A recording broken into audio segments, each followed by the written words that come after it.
Hi hello నమస్తే, నేను Krishnanjaneyulu. Telugu Desam, Janasena, BJP పొత్తు ఫైనల్ అయ్యాయి. పొత్తు ఫైనల్ అయిన తర్వాత జరుగుతున్నటువంటి చర్చలు చాలా ఆసక్తికరంగా మారాయి. బీజేపీ ఏపీ అధ్యక్షురాలు పురంధేశ్వరి అసెంబ్లీకి పోటీ చేయబోతున్నారు అనేటువంటిది ఇటీవల మీడియాలో చక్కెర్లు కొడుతున్నటువంటి వార్త. ఈ పురంధేశ్వరి అసెంబ్లీకి పోటీ చేస్తే పొత్తులకు సంబంధించినటువంటి విషయంలో ఏం ప్రభావం ఉంటుంది? ఆవిడ ఎక్కడైనా పోటీ చేయొచ్చు కదా, ఆవిడ ఇష్టం కదా, వాళ్ళ పార్టీ ఇష్టం కదా అని అందరూ అనుకోవచ్చు. పురంధేశ్వరి రాజమండ్రి ఎంపీగా పోటీ చేస్తారు అని ఇప్పటి వరకు వస్తున్నటువంటి వార్తలు. ఎలాగూ బీజేపీకి 5 ఎంపీ స్థానాలు ఇవ్వడానికి తెలుగుదేశం పార్టీ ఒప్పుకున్నదే. జనసేనకు 3 ఇచ్చారు ఎంపీ స్థానాలు. ఇద్దరు కలిపితే 8 ఎంపీ స్థానాలు ఇస్తున్నారు. ఒక 30 అసెంబ్లీ స్థానాలు ఇద్దరికి గెలిపిస్తున్నారు. ఆ 24 జనసేనకు ఉన్నాయి, ఇంకొక 6 బీజేపీకి ఇస్తారు అని. మరి 6లో పురంధేశ్వరి కూడా పోటీ చేస్తే అసెంబ్లీకి పోటీ చేయొచ్చు, అదేం పెద్ద వార్త కాదు. కానీ ఇక్కడ ఎందుకు అనుమానాలు కలుగుతున్నాయి అని అంటే, ఖచ్చితంగా రాజమండ్రి నుంచి ఎంపీగా పోటీ చేస్తే పురంధేశ్వరి గెలవడానికి కూడా అవకాశం ఉంది అనేటువంటిది చర్చ, ఈ పొత్తులు నేపథ్యం ఇవన్నిట్లో. మరి ఇలాంటి పరిస్థితుల్లో ఆవిడ అసెంబ్లీకి వెళ్ళటానికి ఎందుకు నిర్ణయించుకున్నారు, అదేవిధంగా పార్టీ ఎందుకు ఆవిడని అసెంబ్లీకి పంపించాలనుకుంటుంది అనేటువంటి దాని మీదనే అసలు కిటుకు దాగి ఉంది అనేటువంటి చర్చ జరుగుతుంది. ఆ చర్చ ఏమిటి అని అంటే,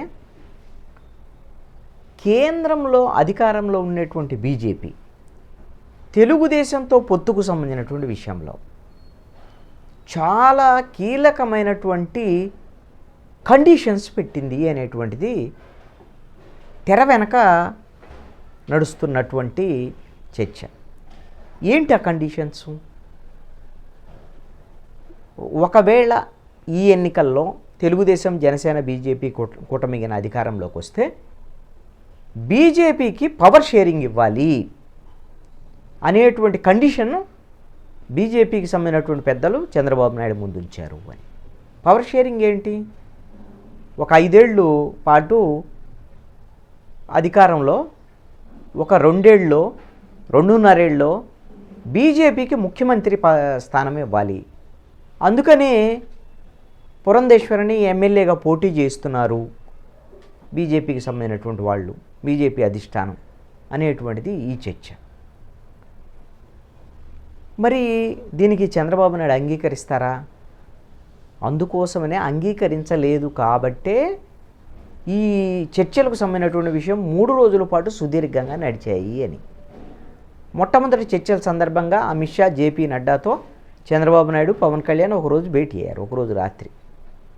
అప్పుడు ఈ కండిషన్లు, సీట్లకు సంబంధించినటువంటి విషయం, పార్లమెంట్ సీట్లు మాకు 8 కావాలి అని బీజేపీ పట్టుబట్టడం, లేదు 5 ఇస్తాము, ఆల్రెడీ 3 వాళ్ళకి ఇచ్చాము, జనసేనకు అవసరమైతే జనసేన నుంచి 1 ఎంపీ నుంచి మీరు తీసుకోండి, ఇద్దరు కలిపి మీరు ఏమైనా మాట్లాడుకోండి, 8 స్థానాలు మాత్రం మీకు ఇస్తాం ఎంపీ అని. ఎమ్మెల్యేలు కూడా మీకు ఉన్నటువంటి పరిస్థితుల్లో మేము ఎక్కువ పోటీ చేయాల్సి ఉంటుంది కాబట్టి 30 స్థానాల వరకే పరిమితం చేసుకోండి, ఇద్దరూ కలిసి 24 వాళ్ళకి ఇచ్చాము, 6 మాత్రమే ఇస్తాము అనేటువంటి దాని మీద. అలా కాదు, 13 స్థానాలకు తగ్గితే కుదరదు అని బీజేపీ పట్టుబట్టింది అనేటువంటిది. అయితే ఈ సీట్లతో పాటుగా పవర్ షేరింగ్ విషయం చంద్రబాబు నాయుడికి నోట్లో పచ్చి వెలక్కాయ పడ్డట్టయింది. దీంతో పవర్ షేరింగ్ అయితే సాధ్యం కాదు అనేటువంటి దాని మీద చంద్రబాబు నాయుడు అంగీకరించకపోవడంతో, మీరు ఈ విధమైనటువంటి కండిషన్స్కి అంగీకరిస్తేనే రండి, లేదు అని అంటే మీరు పొత్తు అవసరం లేదు అంటే వెళ్ళిపోవచ్చు, మీ ఇష్టం అని కూడా బీజేపీ పెద్దలు చెప్పారు అనేటువంటిది ఢిల్లీ మీడియా వర్గాల సమాచారం. ఇది ఎంతవరకు నిజం ఏంటి అనేది నేనైతే కన్ఫర్మ్ చేయటం లేదు. దీని మీద ఇలా అన్నారు అనేటువంటి దాన్ని, జరుగుతున్నటువంటి పరిణామాలని నేను అనలైజ్ చేసేటువంటి ప్రయత్నం చేస్తున్నాను. మరి ఢిల్లీలోనే ఉన్నటువంటి చంద్రబాబు నాయుడు 2 రోజుల పాటు ఆలోచించుకొని పవన్ కళ్యాణ్తో కూడా కలిపి మంతనాలు జరుపుకొని వాళ్ళ ఎంపీలకు సంబంధించినటువంటి వాళ్ళు, ఎంపీ అభ్యర్థులు ఉన్నటువంటి వాళ్ళందరితో కూడా సమావేశాలు అయ్యి అందరూ ఇక తప్పని పరిస్థితుల్లో మళ్ళీ చంద్రబాబు నాయుడు వెళ్ళి అధిష్టానం దగ్గర, బీజేపీ అధిష్టానం దగ్గర ఎస్ మీరు చెప్పినటువంటి పవర్ షేరింగ్ ఒప్పుకుంటామనేటువంటి దాని మీద ఆమోదం తెలియజేశారు అనేటువంటిది కూడా కొంత వార్తలు బయటకు వస్తుంది. అది పవర్ షేరింగ్ అంటే 2.5 ఏళ్ళ, 2 ఏళ్ళ, లేకపోతే ఏడాదా తెలియదు. మరి అందుకే ఇప్పుడు పురంధేశ్వరిని ఎమ్మెల్యేగా పోటీ చేస్తున్నారని.